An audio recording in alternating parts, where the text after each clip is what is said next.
Well, hello again, and we'd say good morning. You may be watching, you may not. This is growing up in the wilds of Suburbia. Today's topic is accidental betrayal, and there's very strong distinctions, but they seem incredibly subtle. Intent plays a big role, so. This also it does play into the fantasy person series, but there's distinctive ways that this fits into just all life. I mean, all of it does fit into all life. It just depends on the way that you see life at the moment, how you may see it in the future, and how you actually reflect on the past. So. Again, just to kind of recap over the fantasy person concept is the fantasy person is, again, you can use, now there's many different variations of what a fantasy person is. A fantasy person does live inside of the world of the idea of a person, not who they are. The distinction there is that so many relationships, people fall in love with the idea of the person. Because if you're pursuing a specific type of person, the majority of your life or all of your life, you're thinking, you tell yourself what kind of values you like, what kind of, how they look to some degree, sometimes greater or lesser, depending on person.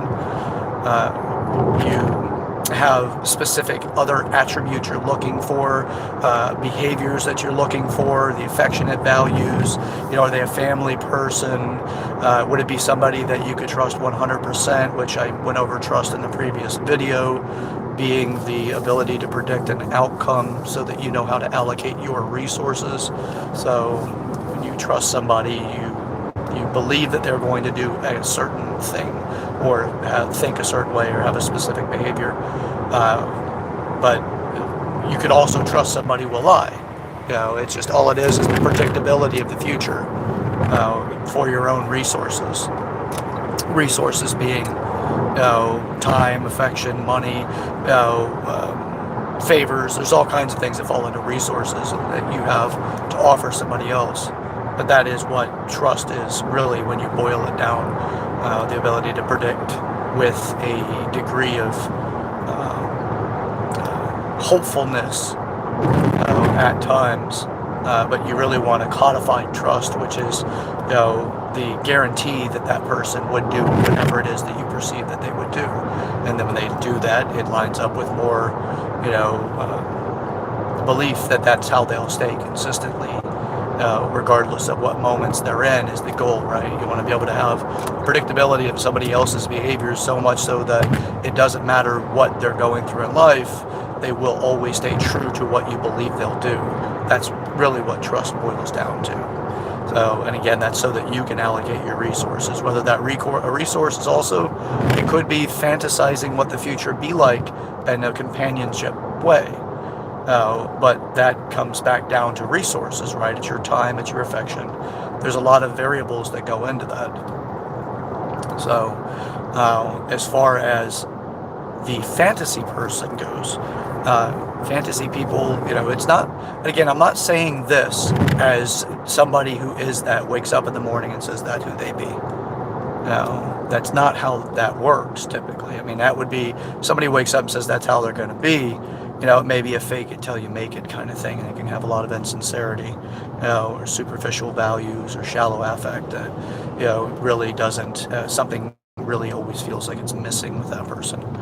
I'm talking about the ones that live inside of the genuine place.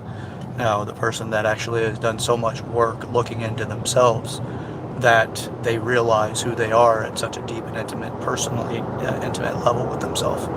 So if they have specific things, a fantasy person creates a world of escapism to people that are not in the fantasy yet, but they have wanted it, whatever that be, right? Some people fantasize about traveling all over the world, opportunities to fly to Paris and, spend the night in a, $1,000 plus hotel and, sip champagne in a hot tub. There's all kinds of things that fantasies are, that are created for, And it's the experience that, something is extraordinary in their life. But a fantasy person is somebody who chooses to live an extraordinary life. Again, it's not intentional on their part. I fall into that category not because I want that to be how people know me because of some sort of, shallow value. It's how I want to experience life. So obviously I want to be able to experience things in such a way that I would not call my life an ordinary life. I would feel enriched by the experiences that I've had. That's the movement forward, and I try to live as fully into every aspect of my life as I'm capable of doing. And what I mean by capable of doing can simply be that perhaps I'm just unaware of what's around the corner of my vision or my perspectives. There's always more, the more you put in time, effort, to learn. So that's how I choose to live. And yes, it goes into the sexual world. It goes into the conversations, as I love deeply and connected conversations with people. The kind that when people walk away, they think about it for weeks, because I want that for myself. But I'm not forcing those conversations. I'm not bulldozing them. They show up in genuine curiosity. And the typical feedback is, I didn't think of it that way. And it opens another door, because that's what I didn't think of it that way means. Doors are opened, in their own mind, and their own views, perspectives have shifted enough that gives them another opportunity to do something different in life. So they don't feel so fixed by life circumstances, and they start looking at life as an opportunity to be more responsible for, so that they can experience the things they want to experience. So now that I've prefaced a lot and did a pretty a recap on it, I want to talk about accidental betrayal. Now, there's a thing about betrayal that takes history and it hits it with an eraser, right? It splatters it with the most undesirable color to that person. So you may have had a rich, vibrant, and very high detail resolution past. There's a speed trap ahead. Thank you. You may have a high resolution past where it's so vivid, the details are so incredibly retainable and accessible in memory. But once you get the burden of betrayal in your mind, it immediately questions, like, the world that that person knew. The world that person knew you to be. In this scenario, it's that you be the person that betrays someone else, right? Whether it's accidental or intentional. I'll get into that in a minute. The difference between accidental and intentional. I think they're pretty obvious, but the accidental is not quite as obvious to people, but the intentional is very obvious to most people.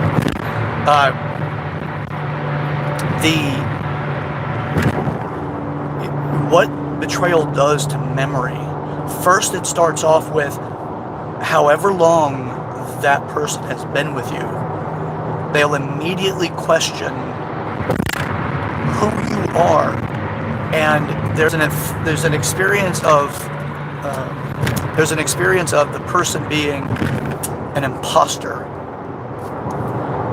instead of who you have been. In these some scenarios, like when it's intentional betrayal, then the imposter thing is true. You were impersonating somebody that you led them to believe you were, but you weren't. And then what that does is immediately they question who you were, or who you are versus who you were. And then it makes them bring into question who they are, because they have bound themselves to you on emotional levels and or other ways, right? So they question who you are, who they themselves are. And this is where a lot of the consequences of life happened to these people at this time, right? The majority of the time it's like, well, life happened to me. And they don't feel the degrees of responsibility they themselves have. Not to say that they have a lot, because if they were intentionally misled, they were intentionally misled. Right? They were truly betrayed. Now, but if it still doesn't matter. Self-reflective and conscientious people will still question that about themselves. They want to know, who am I, and how responsible am I for what has happened? But it is erasing the past and rewriting it in a way that fits the pain that they're going through. Because one of the greatest sense of pain that you can have from intimacy is betrayal, right? Like losing a loved one due to death, right? Disease or whatever. That one it's incredibly painful, and you can be angry at just in pure existence. But over time, typically people will heal in such a way that that's not something that they hold against their future. Because usually what you hold against somebody else is also what you hold against your own future, as of the denial of experience and then the avoidance and things. So when somebody's betrayed, this is what they do.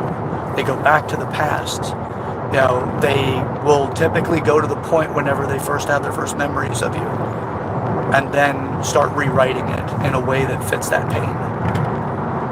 And how they made errors and mistakes, and how they can never experience that again or avoid that experience again.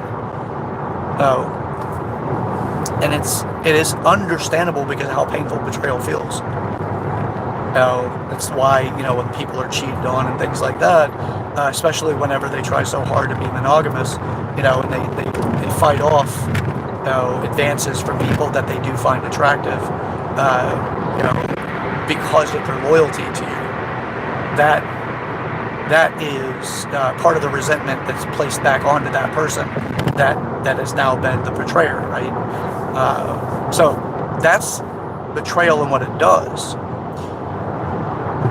It is a very painful place, and it can be incredibly dark because of how it darkens the future. And what I mean by darkening the future is creating the opportunities for depression, anger, hostility, the things that make you not live, the things that make you stuck in the past.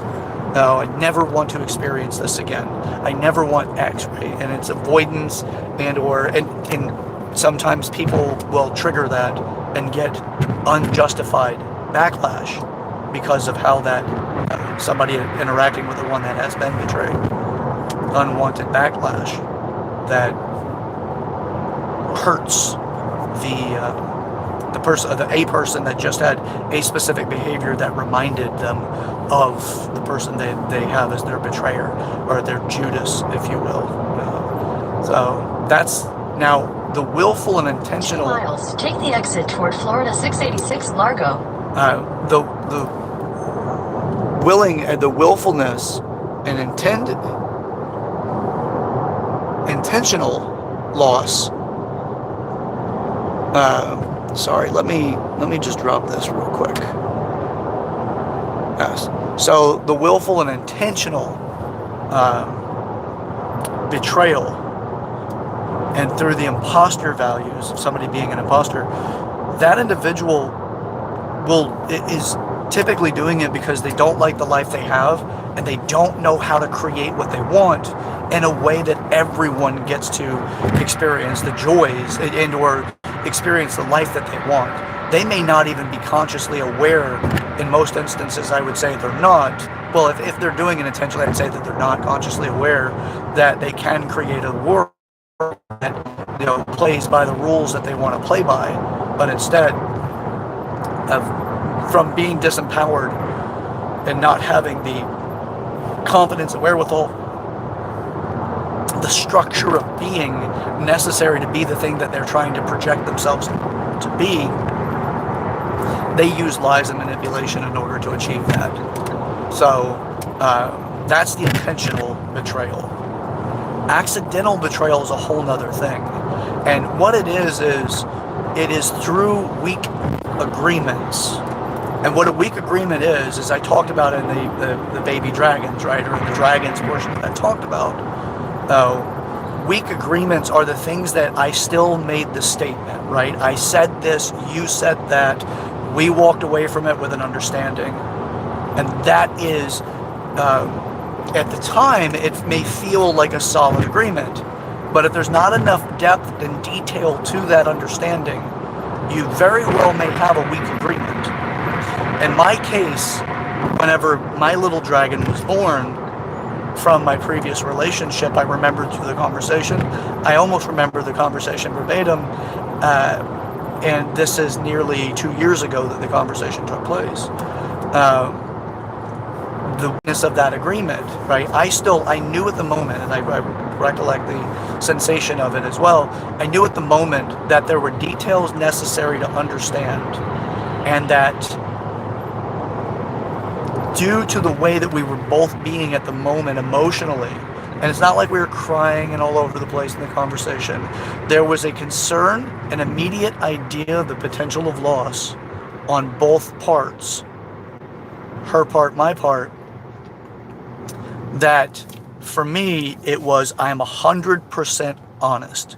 I have stated what I wanted to state. For her, she felt that she was very honest and she stated what she needed to state. Why I am responsible is because I know better. As agreements need to have deep understanding. And in debates, we would refer to that method of communication as steel manning.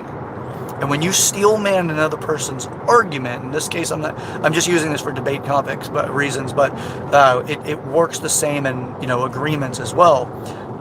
When you steel man somebody else's position, what you do is you say, okay, so from what I'm hearing so far, and you do the absolute best that you possibly can to recreate what they said. You say it back to them, but you do it in such a way that you're recreating their agreement or their position, their views.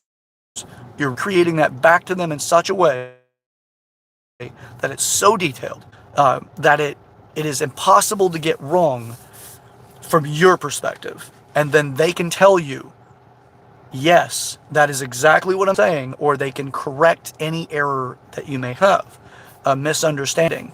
Remember, we're using language when we're discussing things. We use language to communicate. There is a textbook definition of all words, right? And then there are the colloquial definitions, which mean local definitions based in a culture or group of people. Right? It may be different than the actual definition. The speed of which you have statements and then conversations. There's a lot of things that can lead to misunderstanding. The emotional state the person's in. And if they're in an emotional state that's pulling them away from being present because of the potential of fear of loss, which is something that my ex and I shared at the exact same moment, but in differing degrees. I probably had less fear of that than she did at that moment because of where we were in our relationship and what that agreement required me, because I refused to move forward without having that agreement. And at that point, in fact, I was actually intending to break up. Just simply because I again did not feel that our destination was going to be the same with the exact same intent and with a desire to experience that type of future. I thought that there was going to be something different. And it ultimately turned out to be the case, and because I had that slight feeling, I did not explore it. I did not steelman her position to verify that is exactly what she was agreeing to, and that I did not. Again, I'm responsible because I'm aware of this stuff at this type of communication level. I did not take the time to completely clarify both the cognitive conversation, and the emotional conversation, so she could agree. Just through language, yes, I agree, but her emotions be holding her back. It could have been distracting her, which is likely the case, and then the fear of losing me was, significant enough that she's, kind of spoke through the conversation in such a way that it likely took away, some of the desirable truth. So. Again, why that's so important to understand is because it gets down to that kind of detail. People in these type of instances can lock life away because of that experience of betrayal, right? I refuse to put that experience onto her, because I'm responsible. It's not her that was responsible. It's all up to the developmental level, right? And I'm not saying she's underdeveloped in any way of defamation, defaming her, and anything like that. A beautiful, loving person. Um, there's just areas that I am more developed in, and this happens to be one of those areas. So therefore, I were more like a mentor in it. I had the responsibility and the culpability of doing it correctly, and was culpable for it. So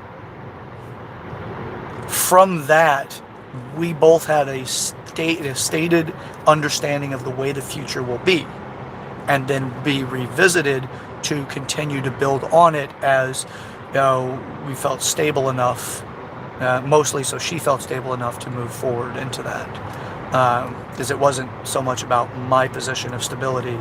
I was the one that needed to see that future continue on that way due to the way that we started the relationship. Now, on her part, for whatever reason, that agreement took place the way that it did. At this moment, and it's behind a curtain of avoidance. I'm not able to communicate that. I can't have that conversation with her. So I have to look at myself solely and understand me and the things that I accepted but didn't fully accept, and things like that. So I can only do introspection. This is also what we do whenever somebody leaves the life, right? Like it may die, right? You have to, in order to reconcile past, you have to be aware that you yourself are the one that's responsible, no matter what the other person did, and a way to rectify, the ghosts of the past in order to exorcise them, if you will. Right? This is the stuff that if you don't want Pandora's box, you need to do this. I do not want any more Pandora's box in my life. I don't want another one ever again, because of what chaos that box will create whenever I address it.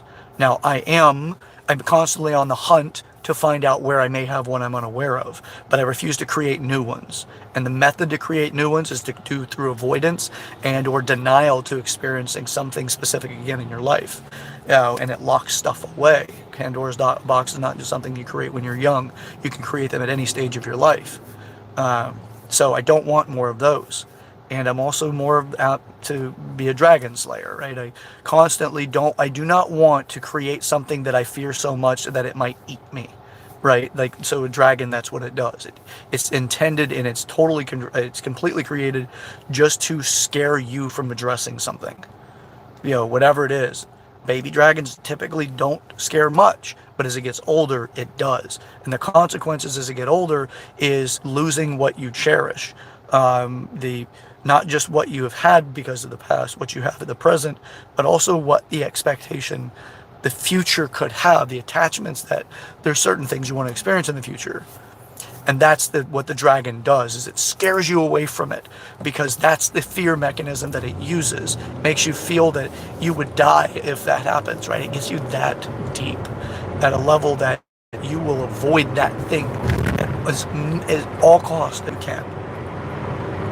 And I refused to make those anymore, because they come by way of this conversation that I'd had about the moment whenever my ex and I had that distinctive conversation.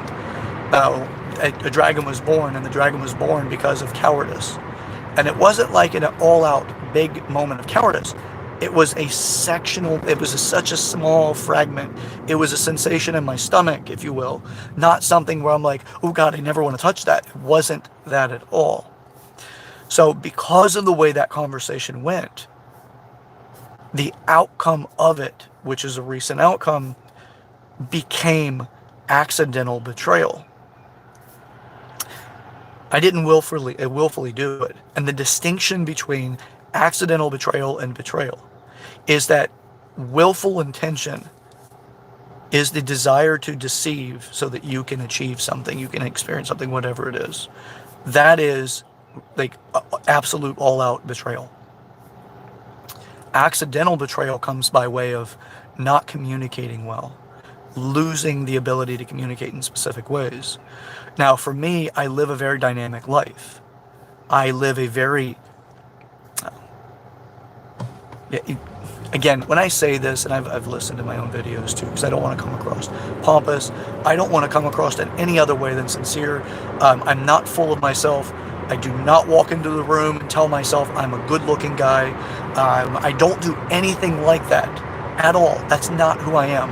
I have a default way of being that has me be excluded from things, not by being extraordinary, but excluded from things by way of being excluded from things by way of being undesirable. I'm the second to youngest in 6 boys. I had almost white hair, blue eyes, and my brothers have brown hair, brown eyes. My parents brown hair. I don't look like the rest of them as much, but I did look a bit like my father. So I was treated as the one to be excluded a lot in my life, throughout my childhood. Not as every single moment, but there were moments throughout my childhood that were impactful to me that made me be excluded or made me feel excluded. So that I have that as an adult. I have that default state. So when I go places, I feel excluded, not included into things, unless I have established relationships in those places. But then the exclusion haunts in the distance. If I feel a relationship or a conversation going a certain way, my machinery that works in the background, not the conscious thinking, but the subconscious thinking, says it's coming, you're going to be excluded, you're going to be denied, you're going to be excluded. The people don't want you around, you don't matter. The narrative that works in the machinery. Being aware of it is beneficial because it doesn't hijack me as much. So, back to why I'm saying all of that is because I do not walk into rooms with confidence like that. I do not walk into the room with arrogance. Or say to anything to anybody that I'm with arrogance, right? I don't have that. That's not me.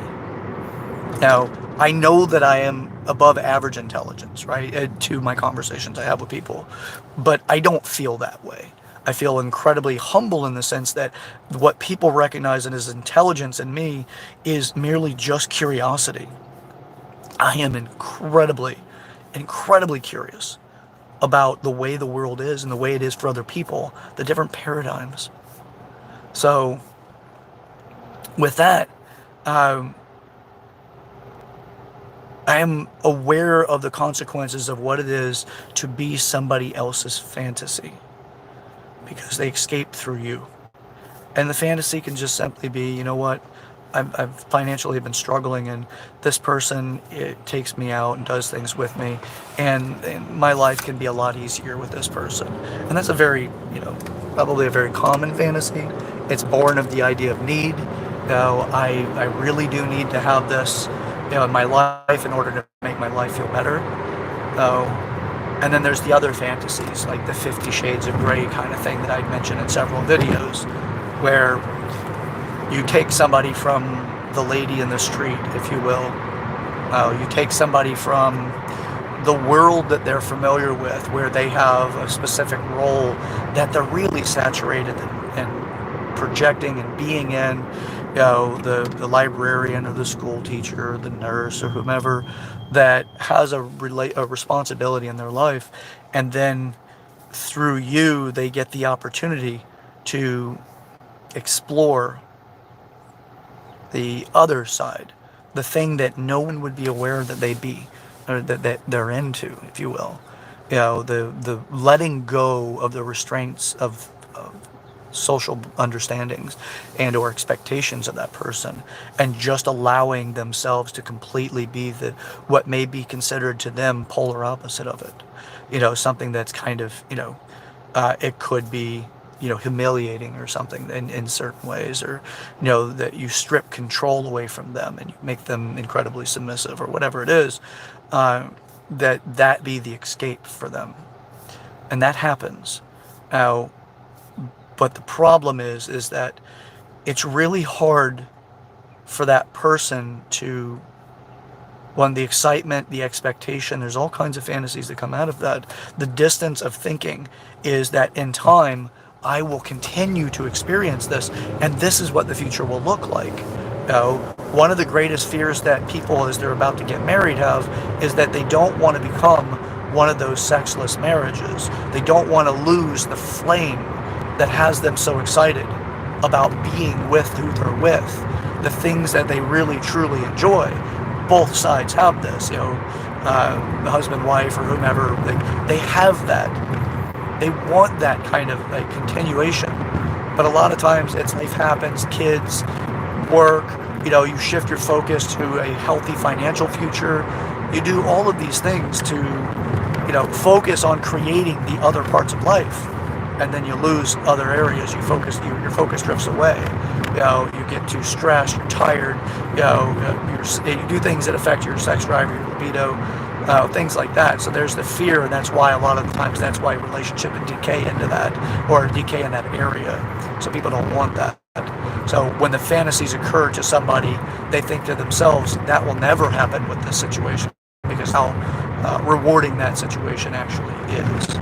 Now, again, this can be in other ways. I'm just using sexuality because this one seems to be a topic that really resonates well for people. For people that want to be more dominant in relationships, it resonates well with them as they learn how to be that. And then for people who want to be more submissive, how to be more submissive in a way that feels really